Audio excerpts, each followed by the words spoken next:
Radical Candor by Kim Scott. Picture this. You've had a boss who was genuinely wonderful, warm, and encouraging, who made you feel valued every single day. But here's the thing. They also let you walk straight off a cliff. Or maybe you've experienced the flip side. A brilliant, demanding boss who pushed you to heights you never imagined, but left you feeling about 2 inches tall in the process, publicly humiliated and quietly furious. Sound familiar? And if you've ever stepped into a leadership role, even something as simple as leading a group project or coaching a little league team, you've probably felt that stomach-churning tension, the impossible choice that keeps you up at night. Should I be the likable, conflict-avoiding leader everyone wants to grab drinks with, or the hard-driving, results-obsessed taskmaster everyone secretly fantasizes about quitting on? It's like walking a tightrope blindfolded. Most people tumble off, landing either in the too nice to be effective camp or the effective but insufferable zone. For the longest time, these seemed like the only options on the menu. But here's where things get interesting. What if I told you there's a third path? A way to be genuinely kind and wildly effective at the same time. A way to build teams where people actually love showing up to work, deeply respect their leader, and consistently knock it out of the park. This is exactly what we're diving into today with Radical Candor by Kim Scott. Now, before your eyes glaze over thinking this is just another dusty business manual, hear me out. Since this book hit shelves, its framework has quietly revolutionized how teams operate at places like Google, Apple, and Twitter. It's become the not-so-secret weapon of the world's best managers. Kim Scott didn't dream this stuff up in an ivory tower. She lived it, face-planted spectacularly along the way, and learned from some of the most legendary leaders of our generation.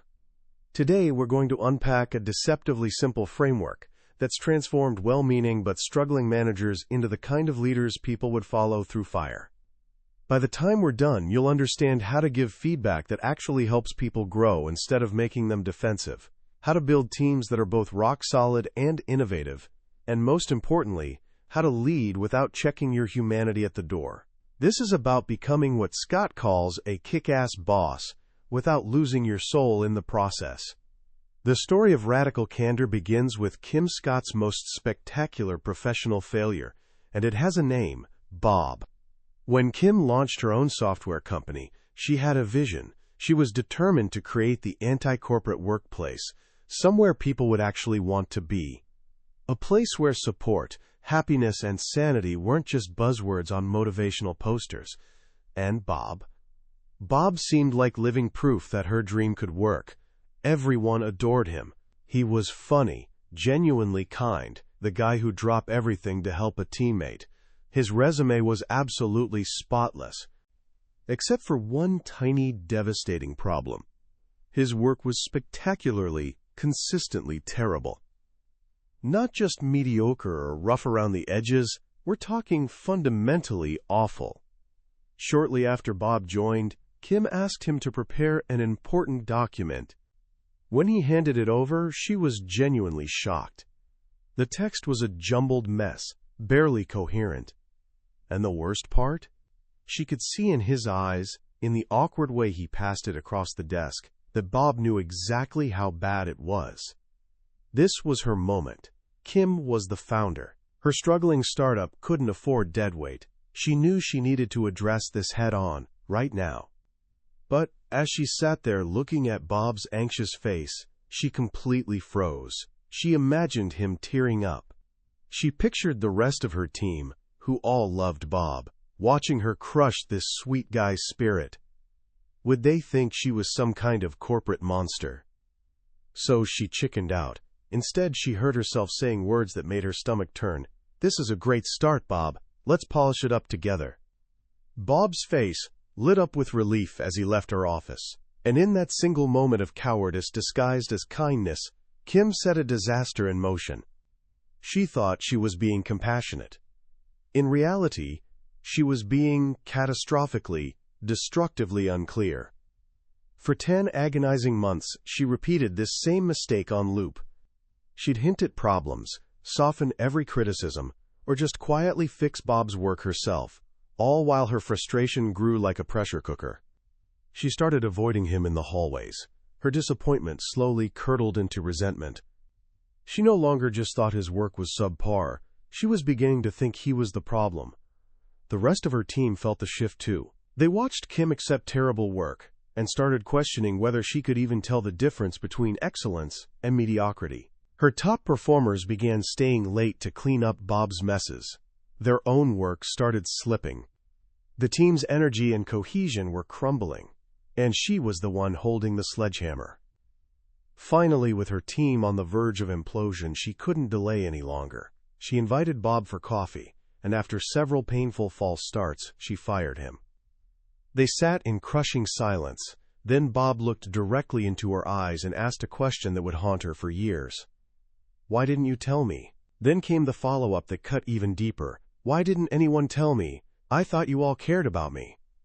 It was the absolute lowest point of her career. She'd been so terrified of hurting Bob's feelings for a few uncomfortable minutes that she'd allowed him to fail completely, publicly and permanently. Her attempts to be nice had produced the cruelest possible outcome.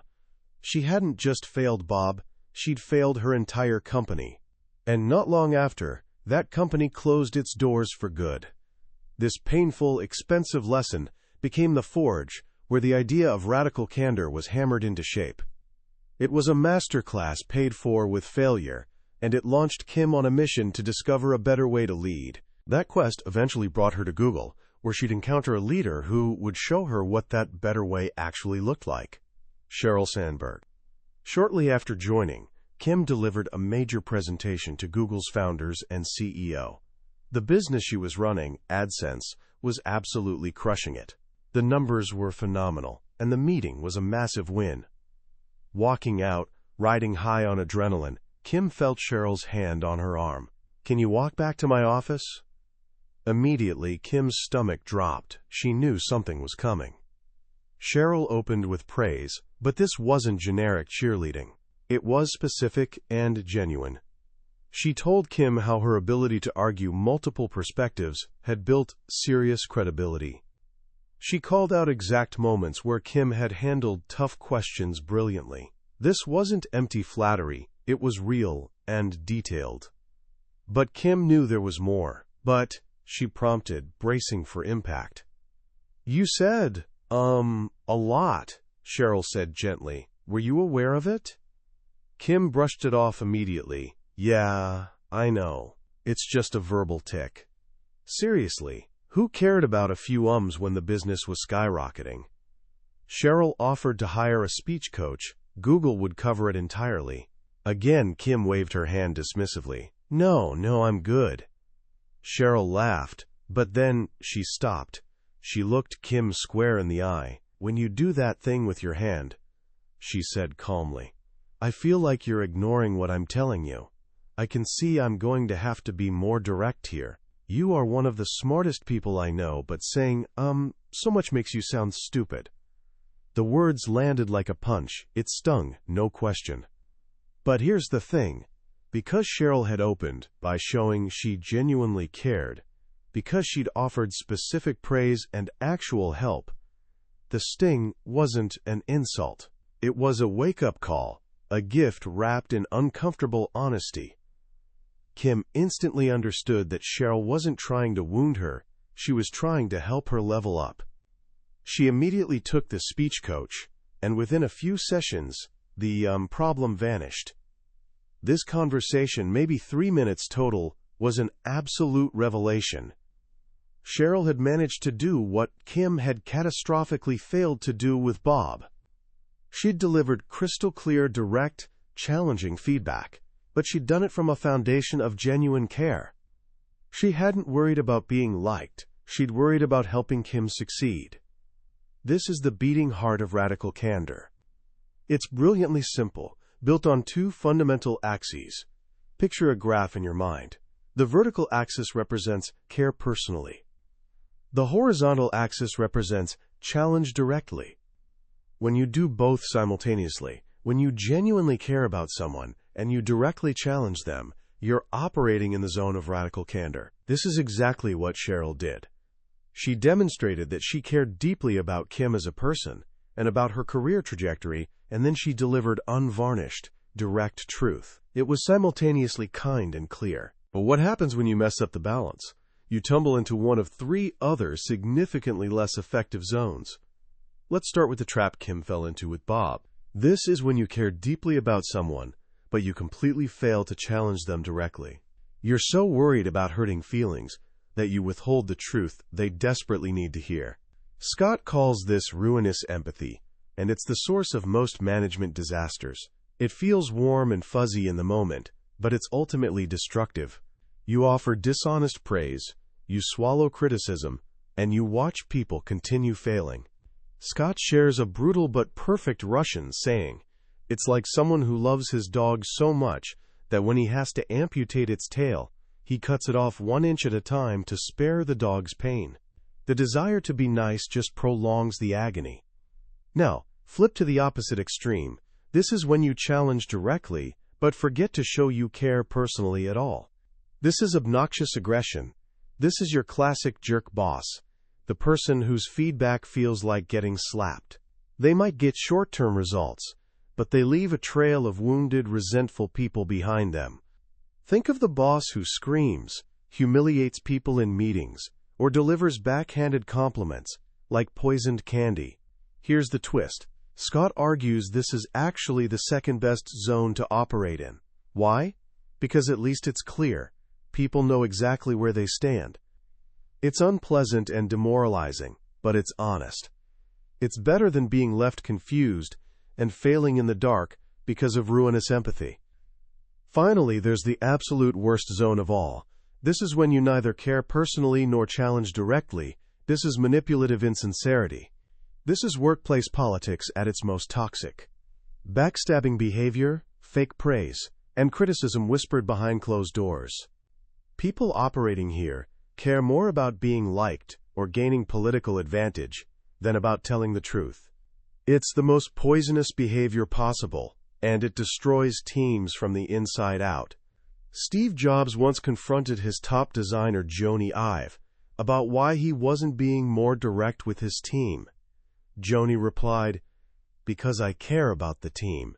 Steve shot back immediately, "No, Jony, you're just vain. You just want people to like you." That's manipulative insincerity in a nutshell. To understand radical candor in its purest, most beautiful form, Scott tells a wonderful story. Shortly after adopting a golden retriever puppy named Belvy, she was walking her through the city. The puppy was absolutely out of control, yanking and pulling at her leash as they waited at a busy intersection. Belvy tried to lunge directly into traffic. "Sit, sweetie, sit," Kim pleaded uselessly, getting absolutely nowhere. Suddenly, a stranger standing beside her glanced over. He didn't judge or criticize her. He opened with care. "I can see you really love your dog," he said warmly. Then came the direct challenge. "But that dog is going to die if you don't teach her to sit." Before Kim could react, he bent down, pointed firmly at the sidewalk, and said in a loud, unmistakably clear voice, "Sit." The puppy sat immediately, like she'd been doing it her whole life. The man smiled at Kim's shock. "It's not mean," he said simply. "It's clear."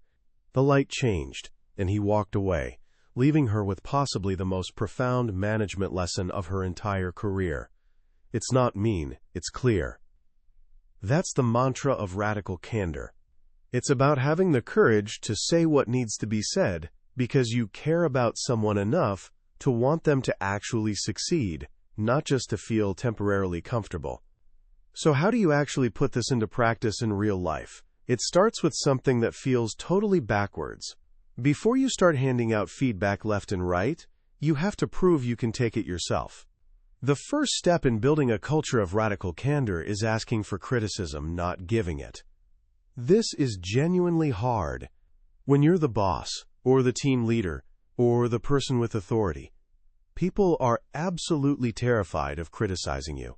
You have to actively create safety and practically drag it out of them. Scott recommends a simple go-to question. Is there anything I could do or stop doing that would make it easier to work with me? And when you ask, you absolutely cannot let them off the hook easily. Most people will immediately say, "Oh no, everything's great." Don't accept that. You have to lean into the discomfort. Sit in silence. Count to 6 slowly in your head. Ask, again, differently. Show them through your body language and patience that you genuinely want the hard truth. And when someone finally offers you that precious gift of honest criticism, your reaction is absolutely everything. You cannot get defensive. You cannot punish them, even subtly.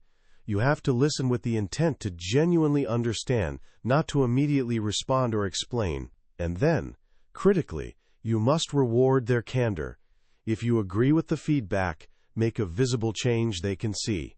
If you disagree, you still have to explain why, respectfully and thoughtfully. Demonstrating that you can receive criticism gracefully is the only way you'll ever earn the right to give it. Scott shares a great personal story about this struggle.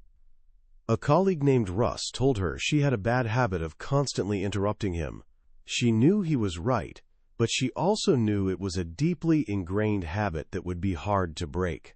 Instead of just promising to try harder, she did something visible and vulnerable. She put a thick rubber band on her wrist and told Russ directly, "Every time I interrupt you, snap this band." Then she told her entire team to do the same thing. Soon, people were snapping that band regularly. The snapping helped her interrupt less over time, but more importantly, it sent a powerful signal to her entire team. She heard the criticism, she was taking it dead seriously, and she wanted more honest feedback. Once you've established that two-way street for honest feedback, you can start building a team that truly embodies these principles. And one of the most brilliant, paradigm-shifting insights in Radical Candor is how Scott reimagines ambition and team roles. Scott learned this transformative lesson at Apple. For most of her career, she'd believed that every great employee should be on a steep upward trajectory, constantly gunning for that next promotion. But a leader at Apple completely changed her perspective.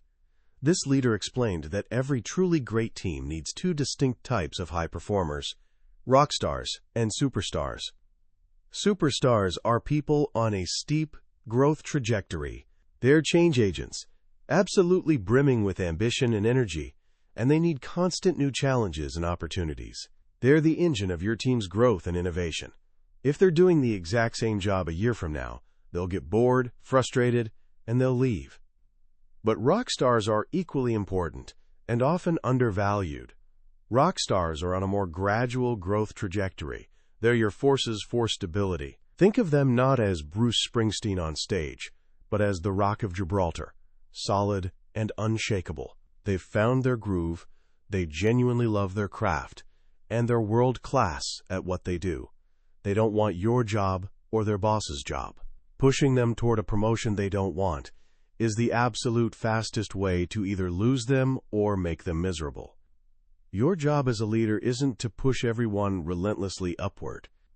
It's to deeply understand what each person actually wants, and to create opportunities that align with their own personal definition of success and fulfillment. This means you need to have what Scott calls career conversations. These aren't your typical check-the-box annual performance reviews. These are deep, genuinely human conversations, designed to understand what truly motivates and drives each person on your team. Russ Laraway, Scott's co-founder and a brilliant manager in his own right, developed a beautiful 3-step process for this. The first conversation is about their life story. You literally start by saying, "Starting with kindergarten, tell me about your life." You listen carefully for the pivots, the transitions, the moments that shaped them. You're trying to understand what fundamentally drives them, what values matter most. You're seeing them as a complete human being, not just as an employee filling a role. The second conversation explores their dreams. You ask them to describe 3 to 5 dreams for their life, both personal and professional. What would the absolute pinnacle of their career look like? Maybe one dream is becoming CEO. Maybe another is opening an organic farm or traveling the world. The goal is to get past the polished professional answers people think you want to hear and understand what they truly want out of their one precious life. The third conversation creates an 18-month plan. Now you connect the dots between where they are and where they want to go. How can their current role help them develop the specific skills they need to move toward their dreams? Scott shares the story of one woman whose dream was to start a spirulina farm. Together, they realized that gaining solid management experience at Google was actually the most valuable skill she could develop right now. Suddenly, her current job wasn't just a paycheck, it was a strategic stepping stone toward her ultimate dream. By having these conversations, you demonstrate that you care personally in the most profound way imaginable. You're helping people build the life they actually want, not just the career your company needs from them. And here's the beautiful paradox. This is the very best way to keep people motivated, engaged, productive, and genuinely loyal. With this deep understanding of your team's individual motivations and trajectories, you can now focus on actually driving results. But just like with feedback, simply telling people what to do is remarkably ineffective. The best leaders don't dictate from on high, they collaborate. Scott introduces a beautifully simple, cyclical framework for this, called the Get Stuff Done Wheel, or GSD for short. It's a 7-step process: listen, clarify, debate, decide, persuade, execute, learn. Then the cycle starts again. Everything begins with listening. Your primary job as a leader is creating a culture where ideas can actually be heard, especially from the quieter voices in the room. This doesn't mean you personally have to be a silent, contemplative listener like Apple's CEO Tim Cook, who uses strategic silence to draw people out. You could also be what Scott calls a loud listener like Steve Jobs, who would throw a strong, provocative idea on the table specifically to force a reaction and actively insist people push back hard. The specific style matters far less than the outcome, making sure all ideas get a fair hearing. Next, you clarify. New ideas are fragile little things. They can be easily crushed before they're fully understood or developed. Your job isn't to immediately judge whether an idea is good or bad, but to help your team sharpen it, refine it, make it clearer and more robust. You're acting as an editor and coach, not just the author or critic. Once an idea is genuinely clear, it's time to debate. Steve Jobs used the wonderful analogy of a rock tumbler. When you put rough, ordinary rocks into a tumbler with some grit and just let them bang against each other for a while, they emerge smooth and beautifully polished. Healthy debate does exactly the same thing for ideas and for teams. It's noisy, there's friction and sparks, but it's absolutely essential for getting to the best possible answer. Your job isn't to shut down debate to avoid uncomfortable conflict.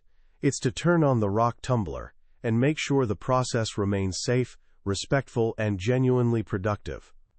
After a healthy debate where all perspectives have been heard, it's time to decide. But here's the key insight. The boss isn't always the decider, and shouldn't be.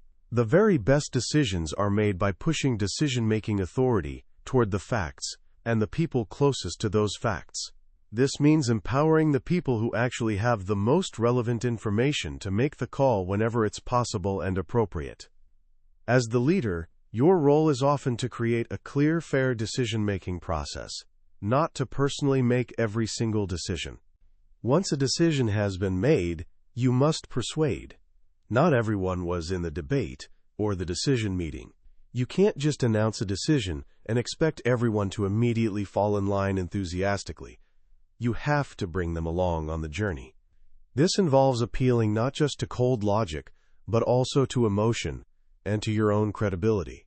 You need to clearly communicate the why behind the decision and genuinely connect with how people might feel about it. Then comes execute. This is where your team actually gets stuff done and delivers results. Your job here is primarily to clear roadblocks and fiercely protect your team's time and focus so they can do their best work. As Sheryl Sandberg modeled for her teams at Google, you act as what the military calls a, quote, sapper, someone who diffuses political bombs and clears obstacles so your team can move forward without constantly getting bogged down. And finally, you learn. After execution, you must look at the results with brutally honest eyes. What actually worked? What fell flat? What surprised us? This learning phase feeds directly back into the listening stage, and the wheel begins turning again. This constant cycle of collaborative execution is what allows teams to achieve extraordinary things that no individual could ever accomplish alone. Throughout this entire process of giving guidance, building your team, and driving results, those two core principles of radical candor serve as your compass. In absolutely every interaction, you should be asking yourself two simple questions. Am I genuinely showing that I care personally about this human being? And am I challenging them directly with honesty and clarity? When you have to fire someone, are you doing it with real compassion and crystal clarity, helping them understand it's about a mismatch of fit, not about them being fundamentally flawed as a person? When you promote someone, are you making that decision fairly based on actual merit and performance, not on personal favoritism or politics?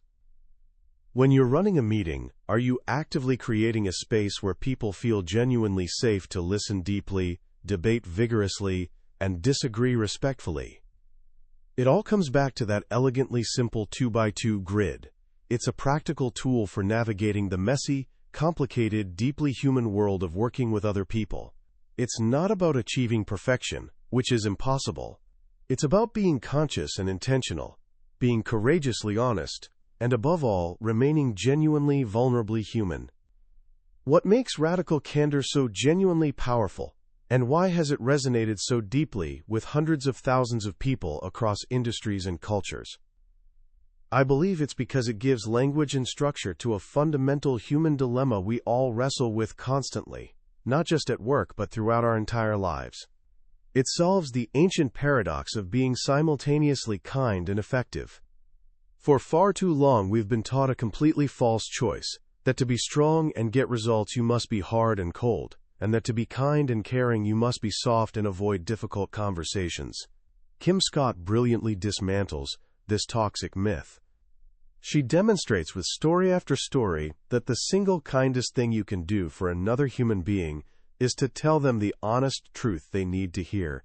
And the most effective way to lead and get extraordinary results is from a foundation of genuine human connection and care. These two things aren't opposing forces. They're two sides of the exact same coin. The most profound lesson in this entire book, at least for me personally, is the radical shift in perspective it demands. Feedback stops being an attack that needs to be defended against. It becomes a gift to be genuinely received with gratitude. Criticism isn't meant to tear someone down or make them feel small. It's meant to help them build themselves up and reach their full potential. When you truly internalize that belief, and when you can help the people around you believe it too, absolutely everything changes. That paralyzing fear that freezes so many of our important interactions, the fear of offending someone, the fear of being disliked, the fear of conflict and discomfort, it begins to melt away and loses its power over you.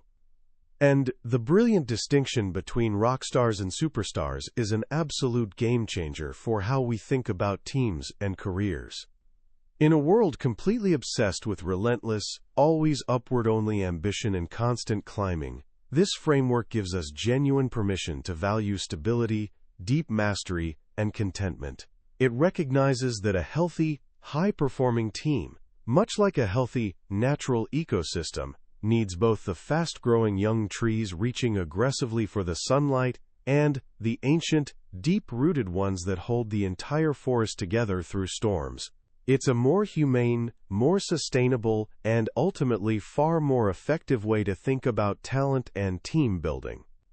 So how can you start putting these powerful ideas into practice right now, today, in your actual life? Here are a few concrete, simple actions you can take immediately. First, the very next time you need to give someone feedback, whether it's a work colleague, a family member, a friend, or anyone else in your life, pause for just a moment before you speak.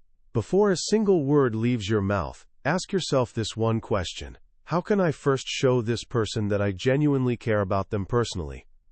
It could be as simple as genuinely acknowledging their hard work and effort, asking sincerely about their day or what's on their mind, or just making absolutely sure your tone of voice is coming from a place of wanting to help, not from judgment or frustration. That one simple act of conscious intention can completely transform the entire dynamic of the conversation. Second, find someone you genuinely trust, whether that's a mentor, a close colleague, a friend, or even your own boss, and ask them Scott's magic question: is there anything I could do or stop doing that would make it easier to work with me? And then commit to simply listening without defense. Don't explain yourself, don't justify your behavior, don't immediately problem solve. Just listen with open ears and an open heart. It will feel uncomfortable and vulnerable, I promise you that, but it's one of the single most powerful steps you can take toward building more honest, trusting, effective relationships. And finally, take a good look at the people you work with closely, whether on a formal team or in any collaborative setting. Try to identify who the rock stars and superstars are, who are the reliable, steady, incredibly skilled forces for stability that you can absolutely count on, and who are the ambitious agents of change and growth, always restlessly pushing for what's next. Start honestly thinking about whether you're giving each of them what they truly need to thrive and feel fulfilled, not just what you think they should want, based on conventional wisdom about career advancement. That was a summary of Radical Candor by Kim Scott. We've covered the core framework, the biggest stories, and the key insights today. But I need to be completely honest with you about something important. A summary like this can give you the map and show you the territory, but it absolutely cannot take you on the full journey. The real transformative power of this book lives in the nuance, the deeply personal and vulnerable stories, and the detailed, practical, step-by-step advice that Kim Scott provides throughout. This summary is your starting point, a way to see if this path resonates with you and is worth exploring further. If anything we've discussed today has sparked something in you, if it's made you think differently about how you interact with the people in your life, I genuinely and wholeheartedly encourage you to pick up a copy of the full book. Reading it cover to cover isn't just about learning a new management technique or adding another skill to your resume. It's a genuine invitation to become a better, more effective, and more compassionate human being in every single relationship you have, at work and beyond. You'll find a link to the book in the description below. Also, if you found this exploration valuable and worth your time, please take just a moment to like this video and subscribe to the channel. It helps us know we're on the right track and creating content that actually matters to you, and it ensures you won't miss our next deep dive into another potentially life-changing book. Let's keep growing, learning, and becoming better versions of ourselves together.